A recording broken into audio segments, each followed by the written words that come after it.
ਵਿਸ਼ਾਲ ਜੀ ਉਸ ਤੋਂ ਅੱਗੇ ਆਪਣੀ ਹੈਗੀ ਹੈ ਜਹਾਂਗੀਰ ਦੀ ਧਾਰਮਿਕ ਨੀਤੀ। ਇਹਦੇ ਵਿੱਚ ਫਸਟ ਪੁਆਇੰਟ ਆਪਣਾ ਹੈਗਾ ਸਹਿਣਸ਼ੀਲਤਾ ਦੀ ਨੀਤੀ ਜਾਰੀ ਰੱਖਣਾ।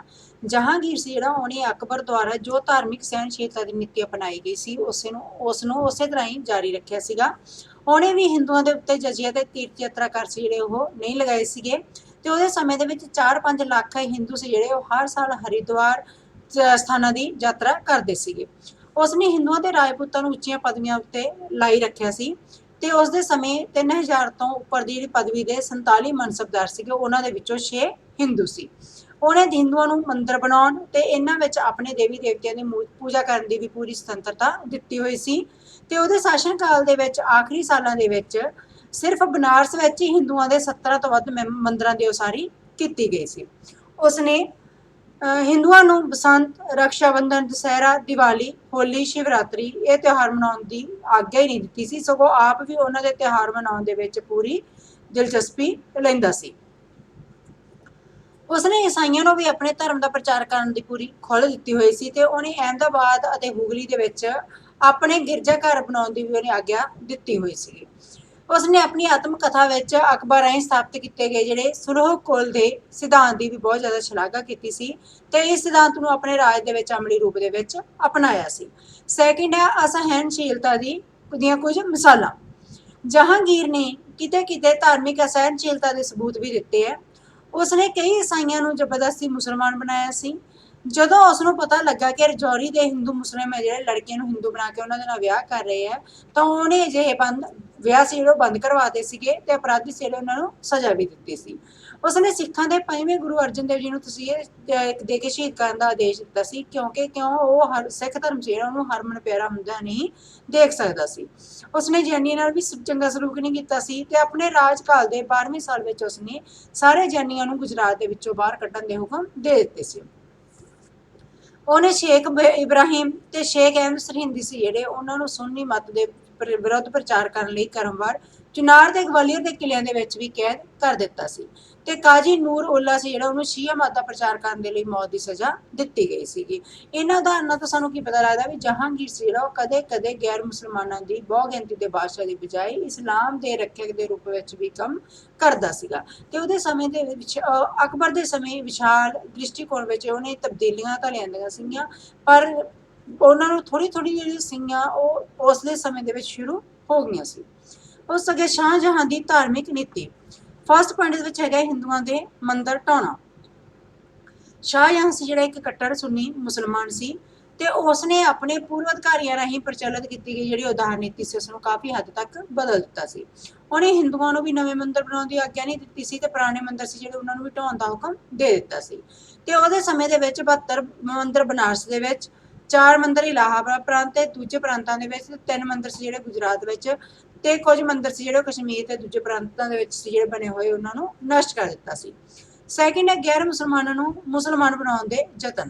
ਸ਼ਾਹਜਹਾਂ ਸੀ ਜਿਹੜਾ ਉਹਨੇ ਇਹ ਵੀ ਹੁਕਮ ਦੇ ਦਿੱਤੇ ਸੀਗੇ ਵੀ ਹਿੰਦੂ ਮੁਸਲਿਮ ਲੜਕੀਆਂ ਦੇ ਨਾਲ ਵਿਆਹ ਨਹੀਂ ਕਰ ਸਕਦੇ ਤੇ ਜਿਨ੍ਹਾਂ ਮੁਸਲਿਮ ਲੜਕੀਆਂ ਨੇ ਆਪਣਾ ਧਰਮ ਛੱਡ ਕੇ ਹਿੰਦੂਆਂ ਦੇ ਨਾਲ ਵਿਆਹ ਕਰਵਾ ਲਿਆ ਸੀਗਾ, ਉਹਨਾਂ ਨੂੰ ਆਪਣੇ ਪਤੀ ਨੂੰ ਛੱਡ ਕੇ ਦੁਬਾਰਾ ਇਸਲਾਮ ਧਰਮ ਦੇ ਵਿੱਚ ਸ਼ਾਮਲ ਹੋਣ ਦੀ ਇਜਾਜ਼ਤ ਦਿੱਤੀ ਗਈ ਸੀਗੀ।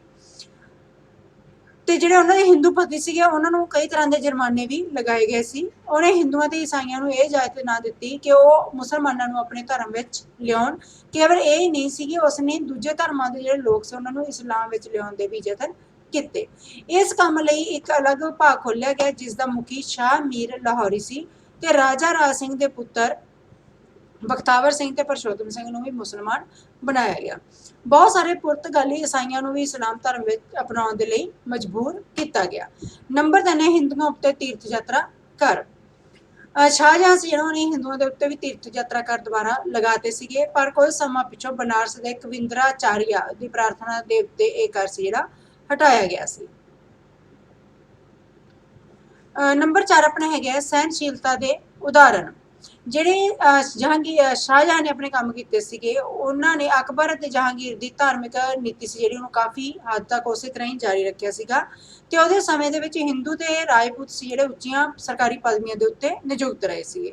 ਉਹਦੇ ਸ਼ਾਸਨ ਕਾਲ ਦੇ 20ਵੇਂ ਸਾਲ ਦੇ ਵਿੱਚ 1000 ਤੋਂ ਉੱਪਰ ਦੀ ਪਦਵੀ ਦੇ 231 ਮਨਸਬਦਾਰ ਸੀ ਜਿਹੜੇ ਉਹਨਾਂ ਦੇ ਵਿੱਚੋਂ 51 ਹਿੰਦੂ ਸੀ ਤੇ ਉਸਨੇ ਹਿੰਦੂ ਕਲਾਕਾਰਾਂ, ਵਿਦਵਾਨਾਂ ਤੇ ਕਵੀਆਂ ਦੀ ਉਦਾਰਤਾ ਦੇ ਨਾਲ ਸਰਪ੍ਰਸਤੀ ਕੀਤੀ। ਉਸ ਦੇ ਸਮੇਂ ਦੇ ਵਿੱਚ ਫਾਰਸੀ ਦੇ ਨਾਲ ਨਾਲ ਹਿੰਦੀ, ਸੰਸਕ੍ਰਿਤ ਦਾ ਵੀ ਬਹੁਤ ਜ਼ਿਆਦਾ ਅਸਧਾਰਨ ਵਿਕਾਸ ਹੋਇਆ ਸੀ।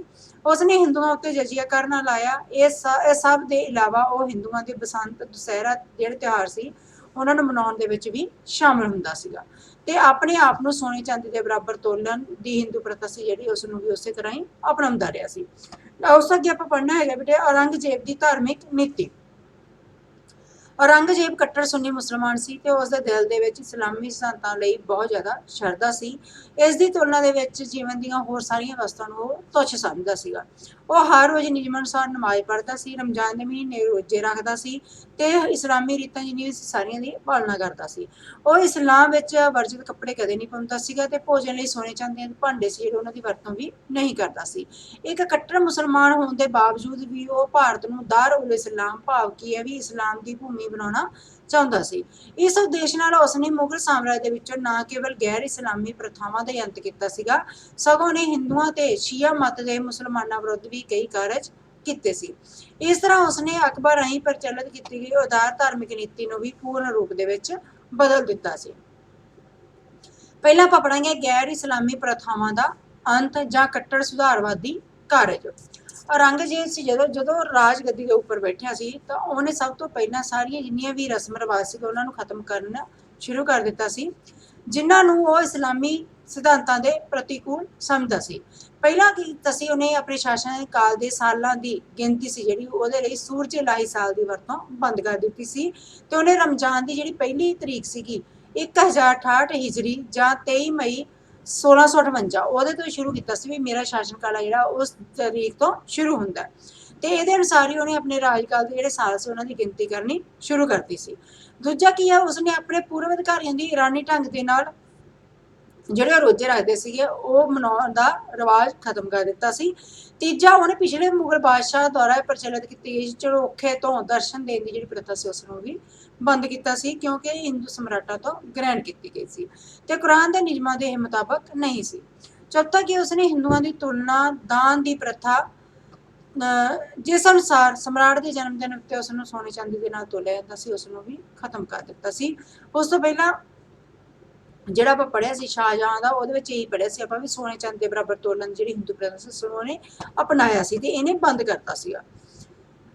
ਉਸ ਤੋਂ ਅੱਗੇ ਆਪਣਾ ਹੈਗਾ ਪੰਜਵਾਂ, ਉਸਨੇ ਸ਼ਾਹੀ ਦਰਬਾਰ ਦੇ ਵਿੱਚ ਸੰਗੀਤ ਦੀ ਮਨਾਹੀ ਕਰਤੀ ਸੀ ਤੇ ਹੌਲੀ ਹੌਲੀ ਜਿੰਨੇ ਵੀ ਸੰਗੀਤਕਾਰ ਤੇ ਗਵਈਏ ਸੀਗੇ ਉਹਨਾਂ ਨੂੰ ਵੀ ਨੌਕਰੀ ਤੋਂ ਹਟਾ ਦਿੱਤਾ ਸੀ। ਛੇਵਾਂ, ਉਸਨੇ ਸ਼ਾਹੀ ਦਰਬਾਰ ਦੇ ਜਿੰਨੇ ਵੀ ਜੋਸ਼ੀ ਸੀਗੇ ਉਹਨਾਂ ਨੂੰ ਨੌਕਰੀਆਂ ਤੋਂ ਹਟਾਤਾ ਸੀਗਾ। ਉਹਨੇ ਇਹ ਵੀ ਹੁਕਮ ਦਿੱਤਾ ਸੀ ਵੀ ਸਿੱਕਿਆਂ ਉੱਤੇ ਕਲਮਾ ਅੰਕਿਤ ਨਾ ਕੀਤਾ ਜਾਵੇ ਕਿਉਂਕਿ ਉਹਨਾਂ ਨੇ ਕਿਉਂਕਿ ਵੀ ਜੇ ਸਿੱਕੇ ਕਾਫਰਾਂ ਦੇ ਜਾਂ ਹਿੰਦੂਆਂ ਦੇ ਹੱਥ ਲੱਗ ਗਏ ਤਾਂ ਇਹਨਾਂ ਦਾ ਬੜਾ ਨਿਰਾਦਰ ਹੋਵੇਗਾ। ਅੱਠਵਾਂ ਕੀ ਉਸਨੇ ਮੁਹर्रम ਦੇ ਦਿਨਾਂ ਦੇ ਵਿੱਚ ਗਲੀਆਂ ਬਾਜ਼ਾਰਾਂ ਦੇ ਵਿੱਚ ਜਲੂਸ ਤੇ ਤਾਜ਼ੀਏ ਕੱਢਣ ਦੀ ਮਨਾਹੀ ਕਰ ਦਿੱਤੀ ਤੇ ਨੌਵਾਂ ਕਿਸੇ ਉਸਨੇ ਮੁਹਤਾਸਿਬ ਨਾਮੀ ਵਿਸ਼ੇਸ਼ ਮੁਸਲਿਮ ਅਧਿਕਾਰੀ ਨਿਯੁਕਤ ਕੀਤੇ ਜਿਨ੍ਹਾਂ ਦਾ ਮੁੱਖ ਕੰਮ ਕੀ ਸੀ, ਸਾਮਰਾਜ ਦੇ ਵਿੱਚ ਗੈਰ ਇਸਲਾਮੀ ਪ੍ਰਥਾਵਾਂ ਦੀ ਰੋਕਥਾਮ ਕਰਨੀ ਤੇ ਮੁਸਲਮਾਨਾਂ ਦੇ ਵਿੱਚ ਕੁਰਾਨ ਦੇ ਨਿਯਮਾਂ ਅਨੁਸਾਰ ਜੀਵਨ ਬਤੀਤ ਕਰਨ ਦਾ ਪ੍ਰਚਾਰ ਕਰਨਾ।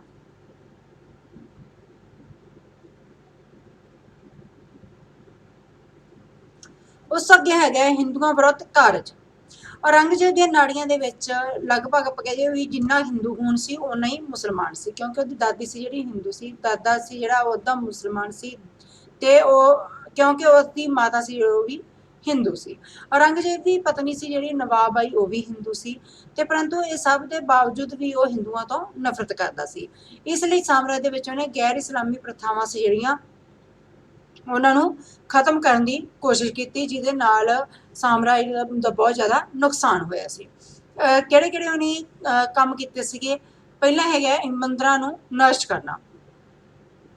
ਔਰੰਗਜ਼ੇਬ ਨੇ ਸ਼ਾਹਜਹਾਂ ਦੇ ਸ਼ਾਸਨ ਕਾਲ ਦੇ ਵਿੱਚ ਗੁਜਰਾਤ ਦੇ ਸੂਬੇਦਾਰ ਦੇ ਰੂਪ ਦੇ ਵਿੱਚ ਹਿੰਦੂਆਂ ਦਾ ਚਿਤਾਮਣੀ ਦਾ ਮੰਦਿਰ ਨਸ਼ਟ ਕਰਵਾਤਾ ਸੀ ਤੇ ਉਹਦੀ ਥਾਂ ਤੇ ਉਹਨੇ ਮਸਜਿਦ ਬਣਵਾਈ ਸੀ ਤੇ ਬਾਦਸ਼ਾਹ ਜਦੋਂ ਬਣ ਗਿਆ ਸੀ ਤਾਂ ਉਸਨੇ ਸਾਮਰਾਜ ਦੇ ਵੱਖ-ਵੱਖ ਭਾਗਾਂ ਦੇ ਵਿੱਚ ਹਿੰਦੂਆਂ ਦੇ ਜਿਹੜੇ ਮੰਦਿਰ ਸੀ ਉਹਨਾਂ ਨੂੰ ਨਸ਼ਟ ਕਰਨ ਦਾ ਫੈਸਲਾ ਕੀਤਾ ਸੀ।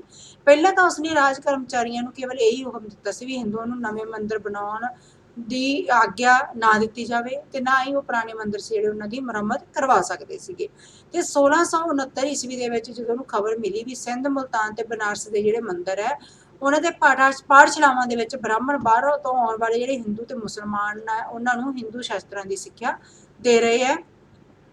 ਤਾਂ ਔਰੰਗਜ਼ੇਬ ਸੁਣ ਕੇ ਬਹੁਤ ਹੀ ਜ਼ਿਆਦਾ ਗੁੱਸੇ ਦੇ ਵਿੱਚ ਆ ਗਿਆ ਸੀ ਤੇ ਉਸਨੇ ਸਾਰੇ ਸੂਬਿਆਂ ਦੇ ਜਿਹੜੇ ਅਧਿਕਾਰੀ ਸੀ ਉਹਨਾਂ ਨੂੰ ਕਾਫਰਾਂ ਦੇ ਮੰਦਿਰ ਮਤਲਬ ਜਿਹੜੇ ਹਿੰਦੂਆਂ ਦੇ ਮੰਦਿਰ ਸੀਗੇ ਤੇ ਪਾਠਸ਼ਾਲਾਵਾਂ ਸੀ ਉਹਨਾਂ ਨੂੰ ਢਾਉਣ ਦਾ ਹੁਕਮ ਦੇ ਦਿੱਤਾ ਸੀ ਤੇ ਕੁਝ ਬ੍ਰਾਹਮਣਾਂ ਦੇ ਕਸੂਰ ਤੇ ਹਿੰਦੂਆਂ ਦੇ ਸਾਰੇ ਧਾਰਮਿਕ ਪੂਜਾ ਸਥਾਨ ਢੇਰੀ ਕਰ ਦੇਣ ਦਾ ਅਪਰਾਧ ਤੋਂ ਕੁਝ ਘੱਟ ਨਹੀਂ ਸੀ। ਔਰੰਗਜ਼ੇਬ ਦੇ ਹੁਕਮ ਦੇ ਅਨੁਸਾਰ ਸਾਮਰਾਜ ਦੇ ਜਿਹੜੇ ਵੱਖ-ਵੱਖ ਭਾਗਾਂ ਦੇ ਵਿੱਚ ਹਿੰਦੂਆਂ ਦੇ ਮੰਦਿਰ ਸੀਗੇ ਉਹਨਾਂ ਨੂੰ ਬੜੀ ਬੇਦਰਦੀ ਦੇ ਨਾਲ ਢਾ ਦਿੱਤਾ ਗਿਆ ਸੀਗਾ ਤੇ ਇਹਨਾਂ ਦੇ ਵਿੱਚੋਂ ਜਿਹੜੇ ਮੇਨ ਮੰਦਿਰ ਸੀਗੇ ਬਨਾਰਸ ਦਾ ਵਿਸ਼ਵਨਾਥ ਦਾ ਮੰਦਿਰ, ਮਥੁਰਾ ਵਿੱਚ ਕੇਸ਼ਵਰਾਜ ਦਾ ਮੰਦਿਰ ਤੇ ਕਾਠੀਆਵਾੜ ਦੇ ਵਿੱਚ ਸੋਮਨਾਥ ਦਾ ਮੰਦਿਰ ਸੀਗਾ ਤੇ 1679-80 ਈਸਵੀ ਦੇ ਵਿੱਚ ਉਦੈਪੁਰ ਦੇ ਵਿਖੇ 173 ਮੰਦਿਰ ਤੇ ਚਿਤੌੜ ਵਿਖੇ 63 ਮੰਦਿਰ ਜਿਹੜੇ ਢਾਏ ਗਏ ਸੀਗੇ। ਹਰਿਦੁਆਰ, ਅਯੁੱਧਿਆ, ਉਜੈਨ, ਕੂਚ ਬਿਹਾਰ, ਜੋਧਪੁਰ, ਕਸ਼ਮੀਰ ਇੱਥੇ ਵੀ ਹਿੰਦੂਆਂ ਦੇ ਬਹੁਤ ਸਾਰੇ ਮੰਦਿਰ ਨਸ਼ਟ ਕੀਤੇ ਗਏ ਸੀਗੇ। ਅੰਬਰ ਜਿਸ ਦੇ ਅਕਬਰ ਦੇ ਸਮੇਂ ਤੋਂ ਮੁਗਲ ਸਾਮਰਾਜ ਨਾਲ ਮਿੱਤਰਤਾਪੂਰਨ ਸੰਬੰਧ ਚੱਲੇ ਆ ਰਹੇ ਸੀਗੇ ਵਿੱਚ ਉੱਥੇ ਵੀ ਹਿੰਦੂਆਂ ਦੇ 66 ਮੰਦਿਰ ਢਾਏ ਗਏ ਸੀ ਤੇ ਇਹੀ ਕਿਹਾ ਜਾਂਦਾ ਵੀ ਮੰਦਿਰਾਂ ਤੋਂ ਪ੍ਰਾਪਤ ਹਿੰਦੂ ਦੇਵੀ ਦੇਵਤਿਆਂ ਦੀਆਂ ਜਿਹੜੀਆਂ ਮੂਰਤੀਆਂ ਸੀਗੀਆਂ ਉਹਨਾਂ ਨੂੰ ਟੋਟੇ ਕਰਕੇ ਆਗਰਾ ਦੀ ਜਾਮਾ ਮਸਜਿਦ ਦੀਆਂ ਜਿਹੜੀਆਂ ਪੌੜੀਆਂ ਸੀ ਉਹਨਾਂ ਦੇ ਉੱਤੇ ਲਗਾ ਦਿੱਤਾ ਗਿਆ ਸੀ। ਸੈਕਿੰਡ ਹੈ ਜਜ਼ੀਆ ਦਾ ਮੁੜ ਲਾਉਣਾ। 1564 ਈਸਵੀ ਦੇ ਵਿੱਚ ਅਕਬਰ ਨੇ ਹਿੰਦੂਆਂ ਤੋਂ ਜਜ਼ੀਆ ਕਰ ਹਟਾ ਦਿੱਤਾ ਤੇ ਉਸ ਪਿੱਛੋਂ ਜਹਾਂਗੀਰ ਤੇ ਸ਼ਾਹਜਹਾਂ ਨੇ ਵੀ ਹਿੰਦੂਆਂ ਤੋਂ ਇਹ ਟੈਕਸ ਨਹੀਂ ਲਿਆ ਸੀ।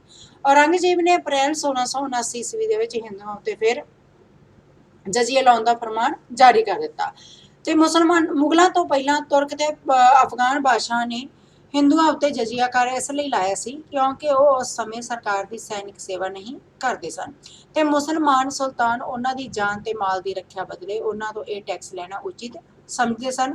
ਔਰੰਗਜ਼ੇਬ ਦੇ ਸਮੇਂ ਵਿੱਚ ਤਾਂ ਬਹੁਤ ਸਾਰੇ ਹਿੰਦੂ ਮੁਗਲ ਸਾਮਰਾਜ ਦੀ ਸੈਨਾ ਦੇ ਵਿੱਚ ਸੈਨਿਕ ਸੇਵਾ ਦੇ ਵਿੱਚ ਆ ਗਏ ਸੀਗੇ ਇਸ ਲਈ ਔਰੰਗਜ਼ੇਬ ਦਾ ਉਹਨਾਂ ਉੱਤੇ ਇਹ ਟੈਕਸ ਲਾਉਣਾ ਸਿਧਾਂਤਕ ਦ੍ਰਿਸ਼ਟੀ ਤੋਂ ਉਚਿਤ ਨਹੀਂ ਸੀ।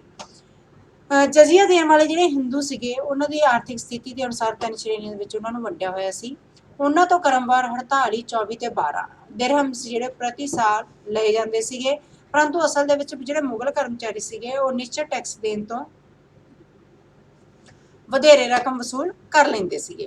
ਇਸਤਰੀਆਂ, ਬੱਚਿਆਂ, ਦਾਸਾਂ ਤੇ ਫਕੀਰਾਂ ਨੂੰ ਛੱਡ ਕੇ ਕਈ ਹੋਰ ਹਿੰਦੂ ਸੀਗੇ ਜਿਨ੍ਹਾਂ ਨੂੰ ਇਹ ਟੈਕਸ ਦੇਣਾ ਪੈਂਦਾ ਸੀਗਾ।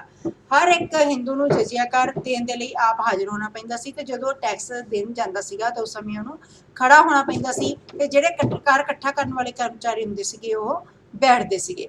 ਹਿੰਦੂ ਦਾ ਹੱਥ ਥੱਲੇ ਹੁੰਦਾ ਸੀ ਤੇ ਕਰਮਚਾਰੀ ਦਾ ਉੱਪਰ ਹੁੰਦਾ ਸੀਗਾ। ਟੈਕਸ ਵਸੂਲ ਕਰਦੇ ਸਮੇਂ ਕਰਮਚਾਰੀਆਂ ਦਾ ਜਿਹੜਾ ਵਤੀਰਾ ਹੁੰਦਾ ਸੀ ਉਹ ਅਭਿਮਾਨ ਭਰਿਆ ਹੁੰਦਾ ਸੀ ਤੇ ਉਹ ਟੈਕਸ ਦੇਣ ਵਾਲਿਆਂ ਦਾ ਬਹੁਤ ਜ਼ਿਆਦਾ ਅਪਮਾਨ ਕਰਦੇ ਸੀਗੇ। ਔਰੰਗਜ਼ੇਬ ਜਜ਼ੀਆ ਕਰ ਦੀ ਵਸੂਲੀ ਕਰਨ ਲਈ ਬਹੁਤ ਜ਼ਿਆਦਾ ਸਖਤੀ ਕਰਦਾ ਸੀਗਾ। ਉਸਨੇ ਟੈਕਸ ਇਕੱਠਾ ਕਰਨ ਵਾਲੇ ਕਰਮਚਾਰੀਆਂ ਨੂੰ ਇਹ ਹੁਕਮ ਦਿੱਤਾ ਸੀਗਾ ਵੀ ਤੁਹਾਨੂੰ ਬਾਕੀ ਸਾਰੇ ਤਰ੍ਹਾਂ ਦੇ ਟੈਕਸ ਮਾਫ ਕਰਨ ਦਾ ਪੂਰਾ ਅਧਿਕਾਰ ਹੈ ਪਰ ਜੇ ਤੁਸੀਂ ਹਿੰਦੂਆਂ ਦਾ ਜਜ਼ੀਆ ਕਰ ਜੇ ਮਾਫ ਕਰ ਦਿੱਤਾ ਤਾਂ ਇਹਦੇ ਨਾਲ ਇਹ ਇੱਕ ਅਪਵਿੱਤਰ ਕਾਰਜ ਇਸ ਨੂੰ ਸਮਝਿਆ ਜਾਵੇਗਾ ਤੇ ਇਸ ਨਾਲ ਇਹ ਟੈਕਸ ਇਕੱਠਾ ਕਰਨ ਦੀ ਸਾਰੀ ਯੋਜਨਾ ਜਿਹੜੀ ਉਹ ਨਿਸਫਲ ਹੋ ਜਾਵੇਗੀ। ਕਾਫੀ ਖਾਂ ਲਿਖਦਾ ਹੈ ਕਿ ਇੱਕ ਵਾਰੀ ਜਦੋਂ ਹਜ਼ਾਰਾਂ ਹਿੰਦੂਆਂ ਨੇ ਔਰੰਗਜ਼ੇਬ ਅੱਗੇ ਜਜ਼ੀਆ ਕਰ ਮਾਫ ਕਰਨ ਦੇਣ ਦੀ ਪ੍ਰਾਰਥਨਾ ਕੀਤੀ ਤਾਂ ਔਰੰਗਜ਼ੇਬ ਨੇ ਉਹਨਾਂ ਦੀ ਗੱਲ ਨਾ ਸੁਣੀ ਤੇ ਉਹਨਾਂ ਉੱਪਰ ਹਾਥੀ ਛੱਡ ਦੇਣ ਦਾ ਹੁਕਮ ਦੇ ਦਿੱਤਾ ਜਿਸ ਦੇ ਸਿੱਟੇ ਵਜੋਂ ਕਈ ਹਿੰਦੂ ਸੀ ਜਿਹੜੇ ਮਰ ਗਏ ਸੀਗੇ ਤੇ ਹਜ਼ਾਰਾਂ ਹੀ ਹਿੰਦੂ ਸੀ ਜਿਹੜੇ ਟੈਕਸ ਤੋਂ ਬਚਣ ਦੇ ਲਈ ਇਸਲਾਮ ਧਰਮ ਦੇ ਵਿੱਚ ਸ਼ਾਮਿਲ ਹੋ ਗਏ ਸੀਗੇ। ਨੰਬਰ 3 ਹੈ ਤੀਰਥ ਯਾਤਰਾ ਕਰ ਲਗਾਉਣਾ। ਅਕਬਰ ਨੇ 1563 ਈਸਵੀ ਦੇ ਵਿੱਚ ਹਿੰਦੂ ਸੀ ਜਿਹੜੇ ਉਹਨਾਂ ਤੋਂ ਤੀਰਥ ਯਾਤਰਾ ਕਰ ਹਟਾਤਾ ਸੀਗਾ ਤੇ ਅਕਬਰ ਦੇ ਪਿੱਛੋਂ ਜਹਾਂਗੀਰ ਸੀ ਜਿਹੜੇ ਜਹਾਂਗੀਰ ਤੇ ਸ਼ਾਹਜਹਾਂ ਸੀ ਉਹਨਾਂ ਨੇ ਵੀ ਹਿੰਦੂਆਂ ਨੂੰ ਬਿਨਾਂ ਟੈਕਸ ਦਿੱਤੇ ਆਪਣੇ ਪਵਿੱਤਰ ਸਥਾਨਾਂ ਤੇ ਜਾਣ ਦੀ ਪੂਰੀ ਆਗਿਆ ਦਿੱਤੀ ਹੋਈ ਸੀ ਪਰੰਤੂ ਔਰੰਗਜ਼ੇਬ ਸੀ ਜਿਹੜਾ ਉਹਨੇ ਹਿੰਦੂਆਂ ਤੇ ਦੁਬਾਰਾ ਤੋਂ ਫੇਰ ਕਰ ਲਗਾਉਣੇ ਸ਼ੁਰੂ ਕਰਤੇ ਸੀਗੇ। ਹਰ ਇੱਕ ਹਿੰਦੂ ਨੂੰ ਪ੍ਰਯਾਗ ਵਿੱਚ ਗੰਗਾ ਇਸ਼ਨਾਨ ਕਰਨ ਲਈ 6 ਰੁਪਏ 4 ਆਨੇ ਦੇਣੇ ਪੈਂਦੇ ਸੀ। ਇਸੇ ਤਰ੍ਹਾਂ ਹੋਰ ਤੀਰਥ ਸਥਾਨਾਂ ਦੀ ਯਾਤਰਾ ਲਈ ਵੀ ਲਗਭਗ ਇੰਨੇ ਹੀ ਰੁਪਏ ਦੇਣੇ ਪੈਂਦੇ ਸੀ। ਇੱਥੋਂ ਦਾ ਕਰਨਾ ਬੇਟੇ ਇਹ। ਉਸ ਤੋਂ ਅੱਗੇ ਆਪਣਾ ਹੈਗਾ ਨੰਬਰ 4 ਦੂਜੇ ਟੈਕਸਾਂ ਵਿੱਚ ਭੇਦਭਾਵ। ਔਰੰਗਜ਼ੇਬ ਨੇ ਹੋਰ ਟੈਕਸਾਂ ਦੇ ਵਿੱਚ ਵੀ ਹਿੰਦੂਆਂ ਅਤੇ ਮੁਸਲਮਾਨਾਂ ਵਿੱਚ ਭੇਦਭਾਵ ਕੀਤਾ ਤੇ ਹਿੰਦੂਆਂ ਉੱਤੇ ਉਸਨੇ ਵੱਧ ਮਾਤਰਾ ਦੇ ਵਿੱਚ ਟੈਕਸ ਲਾਏ। ਅਪ੍ਰੈਲ 1665 ਈਸਵੀ ਦੇ ਵਿੱਚ ਉਸਨੇ ਇਹ ਫਰਮਾਨ ਜਾਰੀ ਕੀਤਾ ਸੀ ਵੀ ਹਿੰਦੂ ਵਪਾਰੀ ਜਿਹੜੇ ਉਹਨਾਂ ਤੋਂ 5% ਦੀ ਦਰ ਨਾਲ ਤੇ ਮੁਸਲਮਾਨ ਵਪਾਰੀ ਜਿਹੜੇ ਉਹਨਾਂ ਤੋਂ 2.5% ਦੀ ਦਰ ਦੇ ਨਾਲ ਚੁੰਗੀ ਕਰ ਵਸੂਲ ਕੀਤਾ ਜਾਵੇ। 2 ਸਾਲ ਪਿੱਛੋਂ ਮੁਸਲਮਾਨਾਂ ਨੂੰ 2.5% ਟੈਕਸ ਤੋਂ ਵੀ ਮੁਕਤ ਕਰਤਾ ਪਰ ਕਈ ਜਿਹੜੇ ਹਿੰਦੂ ਵਪਾਰੀ ਸੀਗੇ ਉਹਨਾਂ ਨੇ ਮੁਸਲਮਾਨਾਂ ਦੇ ਨਾਲ ਮਿਲ ਕੇ ਆਪਣਾ ਜਿਹੜਾ ਸਮਾਨ ਸੀਗਾ ਉਹ ਉਹਨਾਂ ਦੇ ਨਾਮ ਤੇ ਮੰਗਵਾ ਕੇ ਚੁੰਗੀ ਕਰ ਤੋਂ ਬਚਾਓ ਕਰ ਲੈਂਦੇ ਸੀਗੇ, ਜਿਹਦੇ ਨਾਲ ਸਰਕਾਰ ਸੀ ਜਿਹੜੀ ਨੂੰ ਬਹੁਤ ਜ਼ਿਆਦਾ ਨੁਕਸਾਨ ਹੁੰਦਾ ਸੀਗਾ। ਤੇ ਸਰਕਾਰ ਨੇ 1682 ਈਸਵੀ ਦੇ ਵਿੱਚ ਦੁਬਾਰਾ ਫਿਰ ਮੁਸਲਮਾਨਾਂ ਦੇ ਉੱਤੇ 2.5% ਦੀ ਦਰ ਨਾਲ ਚੁੰਗੀ ਕਰ ਲਗਾਉਣਾ ਸ਼ੁਰੂ ਕਰਤਾ ਸੀ। ਇਸੇ ਤਰ੍ਹਾਂ ਹੀ ਹਿੰਦੂਆਂ ਤੋਂ ਬਾਗਾਂ ਦੀ ਉਪਜ ਦਾ 20% ਪਰ ਮੁਸਲਮਾਨਾਂ ਤੋਂ 16.6% ਕਰ ਦੇ ਰੂਪ ਵਿੱਚ ਲਿਆ ਜਾਂਦਾ ਸੀ। 1682 ਈਸਵੀ ਦੇ ਪਿੱਛੋਂ ਔਰੰਗਜ਼ੇਬ ਨੇ ਹਿੰਦੂਆਂ ਤੋਂ ਟੈਕਸ ਵੀ ਵਧੇਰੇ ਮਾਤਰਾ ਦੇ ਵਿੱਚ ਲੈਣਾ ਸ਼ੁਰੂ ਕਰ ਦਿੱਤਾ ਤੇ ਮੁਸਲਮਾਨਾਂ ਲਈ ਇਸ ਦੀ ਦਰ ਜਿਹੜੀ ਉਹ 2.5% ਤੇ ਹਿੰਦੂਆਂ ਦੇ ਲਈ 5% ਨਿਸ਼ਚਿਤ ਹੋਈ। ਉਸ ਤੋਂ ਅੱਗੇ ਨੰਬਰ 5 ਆਪਣਾ ਹੈਗਾ ਹਿੰਦੂਆਂ ਨੂੰ ਸਰਕਾਰੀ ਅਹੁਦਿਆਂ ਤੋਂ ਹਟਾਉਣਾ। ਜਦੋਂ ਔਰੰਗਜ਼ੇਬ ਰਾਜਗੱਦੀ ਦੇ ਉੱਪਰ ਬੈਠਾ ਸੀ ਤਾਂ ਉਸਨੇ ਮਹਾਰਾਜਾ ਜਸਵੰਤ ਸਿੰਘ ਸੀ ਜਿਹੜਾ ਜੋ ਪਹਿਲਾਂ ਦਾਰਾ ਦਾ ਸਮਰਥਕ ਸੀਗਾ, ਉਹਨੂੰ ਆਪਣੇ ਵੱਲ ਕੀਤਾ ਤੇ ਉਹਨੂੰ 7000 ਜਿਹੜੇ ਮਨਸਬਦਾਰ ਸੀ 7000 ਦਾ ਮਨਸਬਦਾਰ ਬਣਾ ਦਿੱਤਾ ਸੀ। ਤੇ ਇੱਕ ਹੋਰ ਪ੍ਰਸਿੱਧ ਰਾਜਪੂਤ ਸਰਦਾਰ ਸੀਗਾ ਰਾਜਾ ਜੈ ਸਿੰਘ, ਉਹਨੂੰ ਵੀ 7000 ਦਾ ਮਨਸਬਦਾਰ ਬਣਾਇਆ ਗਿਆ। ਰਾਇਆਨ ਰਘੂਨਾਥ ਨਾਮੀ ਹਿੰਦੂ ਕੇਂਦਰੀ ਵਿੱਤ ਮੰਤਰੀ ਦੀ ਜਿਹੜੀ ਉੱਚੀ ਪਦਵੀ ਉੱਤੇ ਨਿਯੁਕਤ ਸੀ। ਕਈ ਹੋਰ ਉੱਚੀਆਂ ਪਦਵੀਆਂ ਉੱਤੇ ਵੀ ਹਿੰਦੂ ਸੀ ਜਿਹੜੇ ਉਹ ਲੱਗੇ ਹੋਏ ਸੀਗੇ। ਪਰੰਤੂ ਹੌਲੀ ਹੌਲੀ ਵਿਸ਼ੇਸ਼ ਰੂਪ ਦੇ ਵਿੱਚ ਜਿਹੜਾ ਜਸਵੰਤ ਸਿੰਘ ਤੇ ਜੈ ਸਿੰਘ ਸੀ, ਜਦੋਂ ਉਹਨਾਂ ਦੀ ਮੌਤ ਹੋ ਗਈ ਤਾਂ ਔਰੰਗਜ਼ੇਬ ਨੇ ਜਿਹੜੇ ਹਿੰਦੂ ਉੱਚੀਆਂ ਪਦਵੀਆਂ ਤੇ ਲੱਗੇ ਹੋਏ ਸੀਗੇ ਉਹਨਾਂ ਨੂੰ ਹਟਾਉਣ ਦੇ ਯਤਨ ਕਰਨੇ ਸ਼ੁਰੂ ਕਰਤੇ। ਤੇ ਸ਼ਾਹਜਹਾਂ ਦੇ ਸ਼ਾਸਨ ਕਾਲ ਦੇ ਵਿੱਚ 1000 ਤੋਂ ਉੱਪਰ ਵਾਲੇ ਜਿਹੜੇ ਕੁੱਲ 8000 ਮਨਸਬਦਾਰ ਸੀ, ਉਹਨਾਂ ਦੇ ਵਿੱਚੋਂ 51 ਹਿੰਦੂ ਸੀਗੇ। ਪਰ ਔਰੰਗਜ਼ੇਬ ਦੇ ਸਮੇਂ 1690 ਈਸਵੀ ਦੇ ਵਿੱਚ ਕੁੱਲ 14556 ਉੱਚੀਆਂ ਪਦਵੀਆਂ ਦੇ ਜਿਹੜੇ ਮਨਸਬਦਾਰ ਸੀ, ਉਹਨਾਂ ਦੇ ਵਿੱਚ ਹਿੰਦੂ ਮਨਸਬਦਾਰਾਂ ਦੀ ਗਿਣਤੀ ਸਿਰਫ 50 ਰਹਿ ਗਈ ਸੀ। ਕੇਵਲ ਇਹ ਨਹੀਂ ਸੀਗਾ ਵੀ ਔਰੰਗਜ਼ੇਬ ਨੇ ਹਿੰਦੂਆਂ ਨੂੰ ਛੋਟੇ ਛੋਟੇ ਅਹੁਦਿਆਂ ਤੋਂ ਵੀ ਹਟਾਉਣ ਦੇ ਯਤਨ ਕਰਨੇ ਸ਼ੁਰੂ ਕਰਤੇ ਸੀ। ਤੇ 1671 ਈਸਵੀ ਦੇ ਵਿੱਚ ਉਹਨੇ ਇਹ ਫਰਮਾਨ ਜਾਰੀ ਕੀਤਾ ਸੀ ਕਿ ਪੇਸ਼ਕਾਰਾਂ, ਕਾਨੂੰਗੋ ਤੇ ਭੂਮੀਕਰ ਵਿਭਾਗ ਦੇ ਹੋਰ ਅਹੁਦਿਆਂ ਤੋਂ ਹਿੰਦੂਆਂ ਨੂੰ ਹਟਾ ਕੇ ਮੁਸਲਮਾਨਾਂ ਨੂੰ ਨਿਯੁਕਤ ਕੀਤਾ ਜਾਵੇ। ਮੁਸਲਿਮ ਕਰਮਚਾਰੀ ਆਪਣੇ ਕੰਮਾਂ ਨੂੰ ਕੁਸ਼ਲਤਾਪੂਰਵਕ ਨਾ ਕਰ ਸਕੇ, ਇਸ ਲਈ ਬਾਦਸ਼ਾਹ ਨੂੰ ਮਜਬੂਰ ਹੋ ਕੇ ਭੂਮੀਕਰ ਵਿਭਾਗ ਸੰਬੰਧੀ ਅਹੁਦਿਆਂ ਉੱਤੇ ਮੁੜ ਹਿੰਦੂਆਂ ਨੂੰ ਨਿਯੁਕਤ ਕਰਨਾ ਪਿਆ। ਉਸ ਤੋਂ ਅੱਗੇ ਹਿੰਦੂਆਂ ਉੱਤੇ ਪਾਬੰਦੀਆਂ। ਔਰੰਗਜ਼ੇਬ ਸੀ ਜਿਹੜਾ ਉਹਨੇ ਹਿੰਦੂਆਂ ਨੂੰ ਮੁਸਲਮਾਨਾਂ ਤੋਂ ਘਟੀਆ ਸਮਝ ਕੇ ਉਹਨਾਂ ਦੇ ਸਮਾਜਿਕ ਜੀਵਨ ਉੱਤੇ ਵੀ ਬਹੁਤ ਜ਼ਿਆਦਾ ਪਾਬੰਦੀਆਂ ਲਗਾਤੀਆਂ ਸੀ। ਪਹਿਲਾਂ ਤਾਂ ਉਹਨੇ ਕੀ ਕੀਤਾ ਸੀ ਵੀ ਕਸ਼ਾਹੀ ਫਰਮਾਨ ਦੇ ਰਾਹੀਂ ਉਹਨਾਂ ਨੂੰ ਸ਼ਹਿਰਾਂ ਵਿੱਚ ਖੁੱਲ੍ਹੇ ਆਮ ਹੋਲੀ, ਦੀਵਾਲੀ, ਦੁਸਹਿਰਾ ਤੇ ਜਿਹੜੇ ਵੀ ਉਹਨੇ ਤਿਉਹਾਰ ਸੀ ਉਹ ਮਨਾਉਣ ਦੀ ਮਨਾਹੀ ਕਰਤੀ ਸੀਗੀ। ਤੇ ਇਹ ਫਰਮਾਨ ਸੀ ਜਿਹੜਾ ਉਹਨੇ ਸਖਤੀ ਨਾਲ ਲਾਗੂ ਕੀਤਾ ਸੀ ਤੇ ਕਈ ਵਾਰ ਸੈਨਿਕਾਂ ਦੀ ਮਦਦ ਨਾਲ ਉਹਨੇ ਹਿੰਦੂਆਂ ਨੂੰ ਆਪਣੇ ਤਿਉਹਾਰ ਮਨਾਉਣ ਤੋਂ ਰੋਕਿਆ ਵੀ ਸੀਗਾ।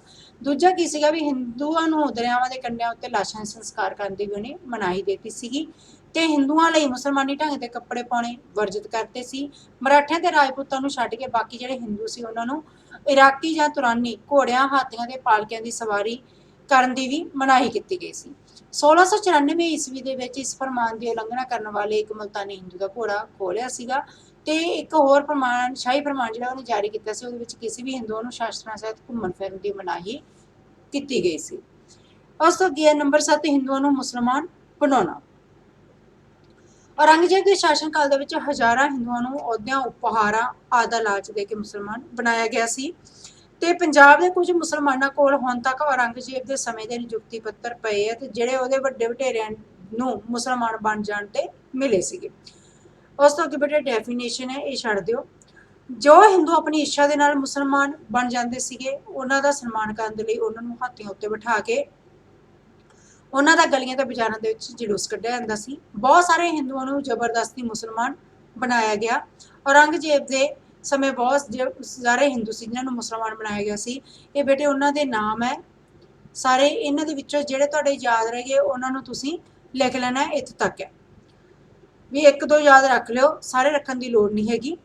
ਔਰੰਗਜ਼ੇਬ ਨੇ ਮਹਾਰਾਜਾ ਜਸਵੰਤ ਸਿੰਘ ਦੀ ਮੌਤ ਤੋਂ ਪਿੱਛੋਂ ਉਸਦੇ ਪੁੱਤਰ ਅਜੀਤ ਸਿੰਘ ਨੂੰ ਮੁਸਲਮਾਨ ਬਣਾਉਣ ਦਾ ਯਤਨ ਕੀਤਾ, ਪਰ ਉਹਦੇ ਵਿੱਚ ਉਹ ਅਸਫਲ ਰਿਹਾ ਸੀ। ਬਾਦਸ਼ਾਹ ਦੇ ਹੁਕਮ ਤੇ ਕਸ਼ਮੀਰ ਦੇ ਗਵਰਨਰ ਨੇ ਕਸ਼ਮੀਰੀ ਪੰਡਤਾਂ ਨੂੰ ਜ਼ਬਰਦਸਤੀ ਮੁਸਲਮਾਨ ਬਣਾਉਣ ਦੇ ਉਤਸ਼ਾਹ ਭਰੇ ਯਤਨ ਕੀਤੇ। ਦੁਖੀ ਜਿਹੜੇ ਕਸ਼ਮੀਰ ਪੰਡਤ ਸੀਗੇ ਉਹ ਪ੍ਰਾਰਥਨਾ ਲੈ ਕੇ ਸਿੱਖਾਂ ਦੇ 9ਵੇਂ ਗੁਰੂ ਤੇਗ ਬਹਾਦਰ ਜੀ ਦੇ ਕੋਲ ਪਹੁੰਚੇ ਸੀਗੇ ਤੇ ਗੁਰੂ ਤੇਗ ਬਹਾਦਰ ਜੀ ਨੇ ਉਹਨਾਂ ਦਾ ਪੱਖ ਲਿਆ ਸੀਗਾ। ਉਸ ਤੋਂ ਬਾਅਦ ਗੁਰੂ ਤੇਗ ਬਹਾਦਰ ਜੀ ਨੂੰ ਬੰਦੀ ਬਣਾਇਆ ਗਿਆ ਤੇ ਉਹਨਾਂ ਨੂੰ ਇਸਲਾਮ ਧਰਮ ਸਵੀਕਾਰ ਕਰਨ ਲਈ ਕਿਹਾ ਗਿਆ। ਜਦੋਂ ਉਹਨਾਂ ਨੇ ਇਸਲਾਮ ਧਰਮ ਦੇ ਵਿੱਚ ਸ਼ਾਮਲ ਹੋਣ ਤੋਂ ਇਨਕਾਰ ਕਰ ਦਿੱਤਾ ਤਾਂ ਉਹਨਾਂ ਨੂੰ ਬੜੀ ਨਿਰਦੈਤਾ ਦੇ ਨਾਲ ਸ਼ਹੀਦ ਕਰ ਦਿੱਤਾ ਗਿਆ। ਉਸ ਅੱਗੇ ਆਪਣਾ ਹੈਗਾ ਸ਼ੀਆ ਮੁਸਲਮਾਨਾਂ ਵਿਰੁੱਧ ਕਾਰਜ। ਔਰੰਗਜ਼ੇਬ ਨੇ ਸ਼ੀਆ ਮੁਸਲਮਾਨਾਂ ਦੇ ਵਿਰੁੱਧ ਵੀ ਕਈ ਕਾਰਜ ਕੀਤੇ ਸੀ, ਕਿਉਂਕਿ ਉਹਨਾਂ ਦੀਆਂ ਨਜ਼ਰਾਂ ਦੇ ਵਿੱਚ ਉਹ ਕਾਫਰਾਂ ਤੋਂ ਘੱਟ ਨਹੀਂ ਸੀਗੇ। ਉਸਨੇ ਸ਼ੀਆ ਮੁਸਲਮਾਨਾਂ ਨੂੰ ਮੁਹੱਰਮ ਦਾ ਤਿਉਹਾਰ ਮਨਾਉਣ ਅਤੇ ਇਸ ਮੌਕੇ ਤੇ ਤਾਜ਼ੀਏ ਕੱਢਣ ਦੀ ਵੀ ਮਨਾਹੀ ਕਰ ਦਿੱਤੀ। ਕੱਟੜ ਸੁੰਨੀ ਬਾਦਸ਼ਾਹ ਨੇ ਈਰਾਨੀ ਸ਼ੀਆ ਮੁਸਲਮਾਨਾਂ ਦੇ ਤਿਉਹਾਰ ਜਿਵੇਂ ਨਰੋਜੇ ਸੀਗੇ ਉਹਨੂੰ ਮਨਾਉਣਾ ਵੀ ਬੰਦ ਕਰ ਦਿੱਤਾ, ਤੇ ਸ਼ੀਆ ਮਤ ਅਨੁਯਾਈਆਂ ਨੂੰ ਉੱਚੀਆਂ ਪਦਵੀਆਂ ਤੋਂ ਵੀ ਹਟਾਇਆ ਗਿਆ, ਤੇ ਉਹਨਾਂ ਨੂੰ ਸ਼ਾਹੀ ਦਰਬਾਰ ਦੇ ਵਿੱਚ ਆਉਣ ਦੀ ਵੀ ਮਨਾਹੀ ਕੀਤੀ ਗਈ। ਸੁੰਨੀ ਮੁਸਲਮਾਨਾਂ ਦੇ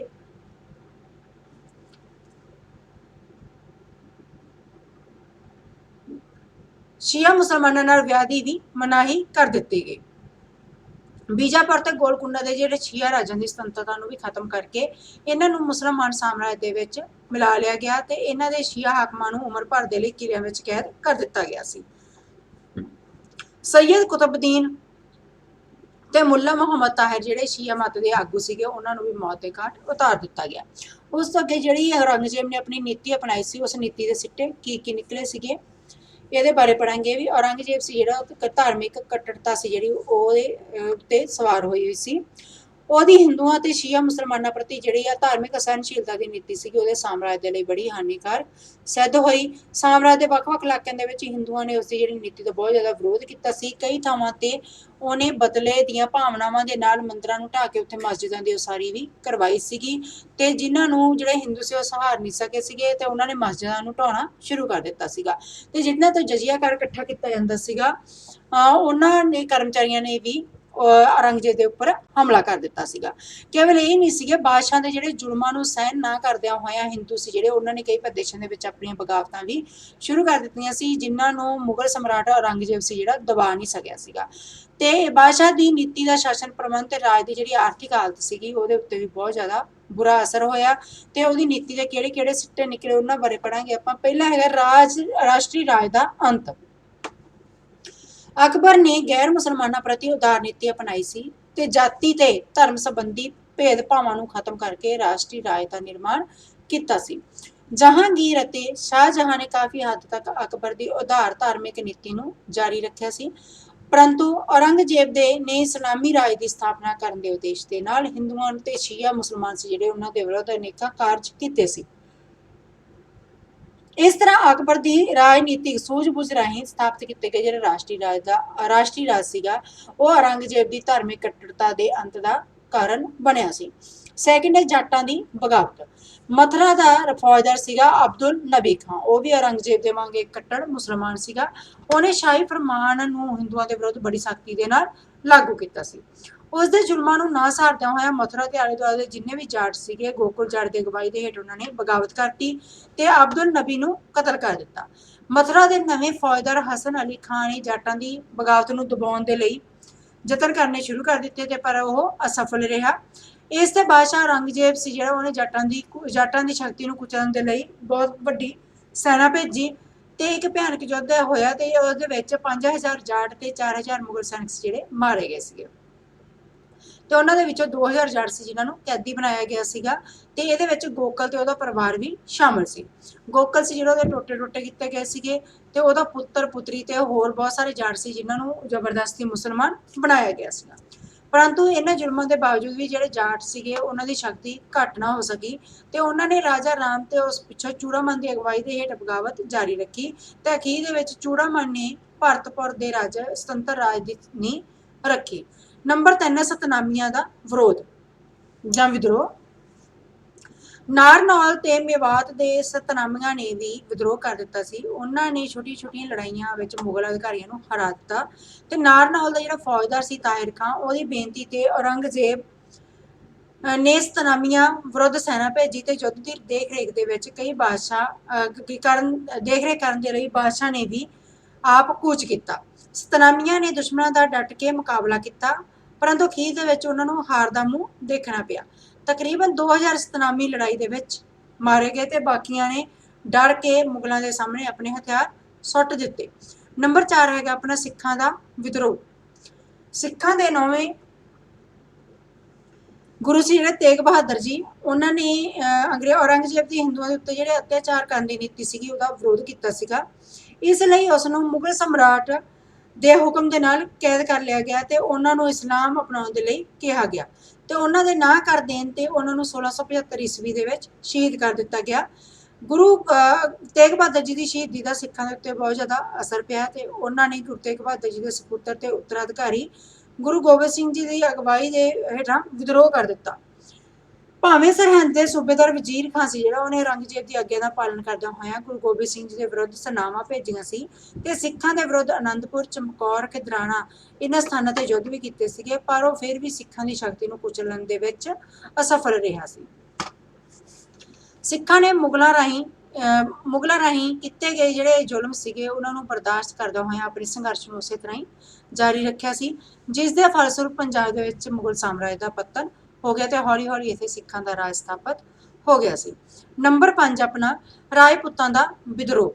ਔਰੰਗਜ਼ੇਬ ਦੀ ਧਾਰਮਿਕ ਅਸਹਿਣਸ਼ੀਲਤਾ ਦੀ ਨੀਤੀ ਦੇ ਕਾਰਨ ਰਾਜਪੂਤ ਮੁਗਲ ਬਾਦਸ਼ਾਹ ਦੇ ਵਿਰੁੱਧ ਭੜਕ ਉੱਠੇ ਸੀ। ਮਾਰਵਾੜ ਤੇ ਮੇਵਾੜ ਦੇ ਜਿਹੜੇ ਰਾਜਪੂਤ ਸੀਗੇ ਉਹਨਾਂ ਨੇ ਵੀ ਮੁਗਲਾਂ ਦਾ ਵਿਰੁੱਧ ਵਿਦਰੋਹ ਕਰਨੇ ਸ਼ੁਰੂ ਕਰ ਦਿੱਤੇ, ਜਿਹੜੇ ਛੇਤੀ ਭਿਆਨਕ ਰੂਪ ਧਾਰਨ ਕਰ ਗਏ ਸੀਗੇ। ਤੇ ਮਾਰਵਾੜ ਦੇ ਰਾਜਪੂਤਾਂ ਨੇ ਤਾਂ ਔਰੰਗਜ਼ੇਬ ਦੀ ਥਾਂ ਤੇ ਉਹਦੇ ਪੁੱਤਰ ਸ਼ਹਿਜ਼ਾਦਾ ਅਕਬਰ ਨੂੰ ਵੀ ਬਾਦਸ਼ਾਹ ਬਣਾਉਣ ਦੀ ਯੋਜਨਾ ਬਣਾਈ ਸੀ, ਤਾਂ ਜੋ ਉਹਨਾਂ ਦੇ ਮੰਦੇ ਭਾਗੀ ਸਿਰੇ ਨਾ ਚੜ ਸਕੀ।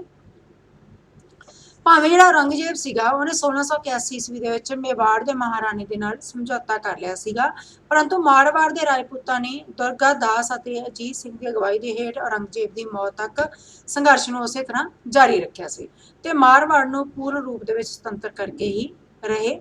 ਬਾਕੀ ਰਾਜਪੂਤ ਰਾਜਾਂ ਦੇ ਸ਼ਾਸਕ ਵੀ ਔਰੰਗਜ਼ੇਬ ਦੀ ਨੀਤੀ ਦੇ ਕਾਰਨ ਮੁਗਲ ਸਾਮਰਾਜ ਦੀ ਸੇਵਾ ਕਰਨ ਦੀ ਥਾਂ ਤੇ ਇਸ ਦੇ ਦੁਸ਼ਮਣ ਬਣ ਗਏ ਤੇ ਆਪਣੇ ਰਾਜਾਂ ਨੂੰ ਸੁਤੰਤਰ ਕਰਨ ਦੇ ਯਤਨ ਕਰਨ ਲੱਗੇ। ਨੰਬਰ 6 ਹੈ ਆਪਣਾ ਬੁਦੇਲਿਆਂ ਦੀ ਬਗਾਵਤ।